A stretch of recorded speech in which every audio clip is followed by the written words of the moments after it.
네, 여러분 안녕하세요. 미국 주식 흥하자 미주흥입니다.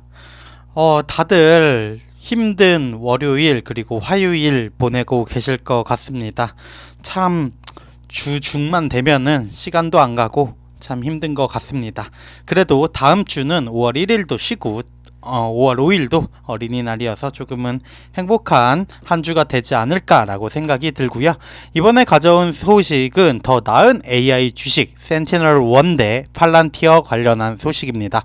두 기업을 비교를 해보고 이 주식 중에 하나는 시장 침체기에 다시 반으로 떨어질 수 있다고 말을 하는데요. 과연 어떤 종목일지 알아보는 시간 가져보도록 하겠습니다.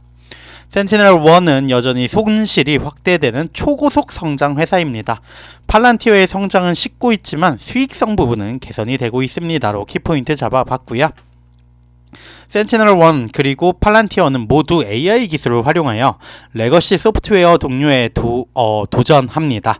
센티널1의 Singularity XDR이라는 플랫폼은 인간 분석가를 자동화된 AI 알고리즘으로 완전히 대체를 하면서 회사에 더 빠르고 정확하고 비용 효율적이라고 주장을 하고 있고요.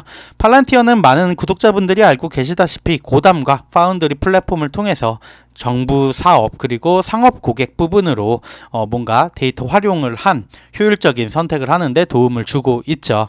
두 회사 모두 초기에 그러한 파괴적인 잠재력으로 투자자들을 현혹을 시켰고요. 2021년 IPO나 이런 열풍을 통해서 주가는 사상 최고치를 기록을 했습니다.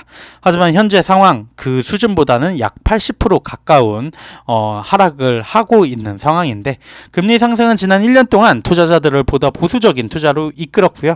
두 회사 모두 성장률이 식으면서 거품이 꺼지는 상황이 있었습니다. 그렇다면은 개별 종목 하나하나 알아보는 시간 가져보도록 할게요. 센티널1은 여전히 초고속 성장 기업이라고 하는데요. 이 기업의 2021 회계연도에 100%, 2022 회계연도에 120%, 2023 회계연도에 106% 증가한 4억 2200만 달러의 매출을 기록했다고 합니다. 2020년 4월 약 2700명의 고객에 비해서 10,000명 이상의 고객으로 2023 회계연도를 마감을 했고요. 연간 반복 수익이 10만 달러 이상의 고부가가치 고객의 수 역시 2021 회계연도 109%, 2022 회계연도 137% 증가했고 2023 회계연도 905명으로 74% 증가했다고 합니다. 또한 2023년에는 130% 이상의 인상적인 달러 기준 순수익 유지율을 보여주고 있다고 하는데요. 주가도 그래서 그런지 이렇게 움직이고 있는 상황입니다. 다른 성장주들과 비슷한 움직임 보이고 있다고 보여지는데요. 2024 회계연도 매출이 50%에서 52%로 증가할 것으로 예상이 되고 있고, 이러한 기대치의 중간점과 42억 달러의 기업 가치를 기준으로 센티널1은 올해 매출의 6.5배에 거래되고 있는 상황입니다.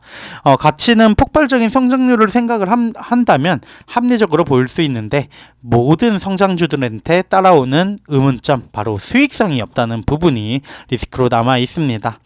갭 기준 순손실 2022 회계연도 2억 7,100만 달러에서 2023 회계연도에는 3억 7,900만 달러로 확대가 되었고요. 순손실 2024년에 오히려 더 확대될 것으로 예상을 하고 있고, 감소하는 유동성과 함께 금리가 계속 상승함에 따라 보유하기에는 조금은 위험한 주식이라는 평가를 받고 있기도 합니다. 또한 자동화된 AI 알고리즘 틈새 시장이라는 부분이 크라우드 스트라이크나 팔로알토 네트워크를 비롯한 다른 대규모 사이버 보안 회사가 이미 다양한 생태계로 확장을 하고 있다는 부분도 잠재적인 리스크라고 보여집니다. 두 번째는 팔란티어 관련한 소식인데요. 팔란티어의 매출 2020년 47%, 2021년 41%, 2022년에는 24% 증가에 그쳤습니다. 2023년에도 14%에서 17%의 증가폭으로 예상이 되고 있는데요. 2025년까지 30% 이상의 연간 매출 성장을 달성한다는 자체 장기 목표는 약간은 미스가 나고 있는 상황이고요. 올해 매출 16% 증가한 22억 달러를 기록할 것으로 예상을 하고 있고, 현재 기업 가치인 157억 달러 기준으로 볼 때 올해 매출의 7배로 여전히 높은 기업가치 인정받으면서 거래가 되고 있는 상황입니다. 하지만 그래도 긍정적인 부분은 매출 성장이 시금에도 불구하고 수익성이 개선되는 부분인데요. 성장주들한테 따라오는 부분에 대한 얘기를 할 때마다 자주 올라오는 게 주식 기반 보상이죠. 이러한 부분의 대폭 감소 그리고 투자 손실 축소, 일본 합작 투자 인수에 힘입어 처음으로 흑자를 기록을 했습니다. 갭 순손실 또한 2021년 5억 2천만 달러에서 22년 3억 7,100만 달러로 줄어들었고요. 애널리스트들은 2023년 4,400만 달러의 순이익을 예상하고 있다고 합니다. 하지만 비갭 기준으로 팔란티어의 이자, 세금, 감가상각비 등 차감 전 주정 수익인 에비타는 2022년 고수익 상업 부분의 성장이 식으면서 9% 감소한 4억 4,300만 달러를 기록을 했는데요. 하지만 거시적 역풍이 약해짐에 따라 상업 부분의 성장이 2023년 다시 가속화될 것으로 예상이 되고 있기는 합니다. 하지만 여전히 세일즈포스의 태블로 그리고 알테릭스와 같은 유사한 분석 플랫폼과의 치열한 경쟁의 직면에 있겠죠.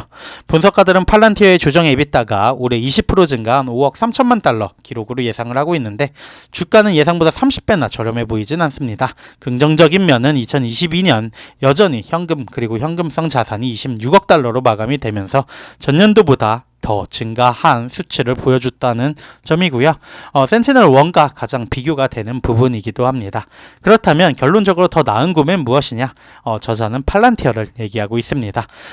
두 주식의 팬은 아니지만 팔란티어의 이익 증가 그리고 대차 대조표 강화로 인해 센티널1보다 더 나은 선택이라고 생각이 된다고 하고요. 센티널1 또한 여전히 미래는 밝을 수 있지만 비즈니스 모델이 지속 가능하냐라는 부분이 아직 입증이 되지 않았기 때문에 시장 침체기에 는 조금 더 리스키한 선택이 아닐까라는 저자의 의견과 함께 기사 마무리하고 있습니다. 팔란티어 주주분들이 많으시기 때문에 제 구독자분들 중에도 좀 기분 좋은 소식이라고 보여지고요. 지금 실적 발표 시즌이다 보니까 개별 종목들의 움직임이 꽤나 큰 상황입니다. 지금 프리장 현재 마이너스 0.4% 정도 보여주고 있는데 과연 어떻게 흘러갈지 결국은 실적이 답이 되지 않을까라고 생각을 합니다. 네, 지금까지 미국 주식 흥하자 미주흥이었습니다. 감사합니다.